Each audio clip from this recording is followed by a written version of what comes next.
കൈതക്കുരി saint Thomas Marthoma യുവജന സെക്കൻഡിന്റെ ആഭിമുഖ്യത്തിൽ നടന്ന ലെൻ ഡിവോഷനിലേക്ക് ഏവർക്കും സ്വാഗതം. 50 ദിവസത്തെ അനുഭവത്തിന് ശേഷം ഈ ഉയർന്നുവരുന്ന നാം ആഘോഷിക്കുകയാണ്.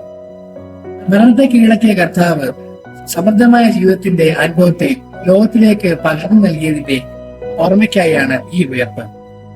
ഇന്നത്തെ ചിന്തയ്ക്കായി നിശ്ചയിക്കപ്പെട്ടിരിക്കുന്ന വേദന വിശുദ്ധ യോഹന്നാൻ എഴുതിയ സുവിശേഷം 20-ാം അധ്യായം 9 വരെയുള്ള ഭാഗമാണ്. പുതുജീവൻ, മുറിക്കപ്പെട്ട കല്ലറ, അവൻ മരിച്ചവരിൽ നിന്നും ഉയർത്തെഴുന്നേൽക്കേണ്ടതാകും. യേശു ക്രിസ്തുവിന്റെ ഉയർപ്പ് വിജയത്തിന്റെ ദിവസമാകും.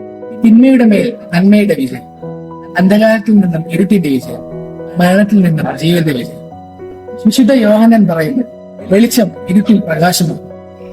യോഹന്നാന്റെ സുവിശേഷം 1-ാം അധ്യായം 15-ാം അധ്യായത്തിൽ പറയുന്നു, പരാജയ ഭീതിയുടെയും ഭീരുത്വത്തിന്റെയും സ്വാർത്ഥതയുടെയും നിർവികാരതയുടെയും മൂർത്തിമത് ഭാവമാണ് ഈ വെള്ളിയാഴ്ചയെങ്കിൽ ഉയർപ്പ് പ്രത്യാശയുടെയും വിജയത്തിന്റെ ദിനമാകും.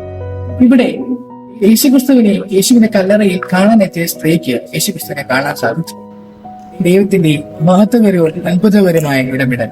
ഉയർത്തെഴുന്നേറ്റ കർത്താവ് തന്റെ ശിഷ്യകൂട്ടത്തോട് ആദ്യം പറഞ്ഞ വാക്യം നിങ്ങൾക്ക് സമാധാനം എന്നതാണ്.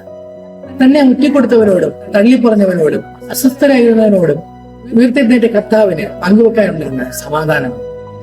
മാനവരാശിക്ക് നൽകപ്പെട്ട ശാശ്വതമായ സമാധാനം, പാപത്തിൽ നിന്നുള്ള വിടുതലും ദൈവരാജ്യ പ്രവേശനവും പുതുക്കപ്പെടുന്ന കൂട്ടവുമാണ് ഉയർപ്പ് നൽകുന്ന അനുഗ്രഹം.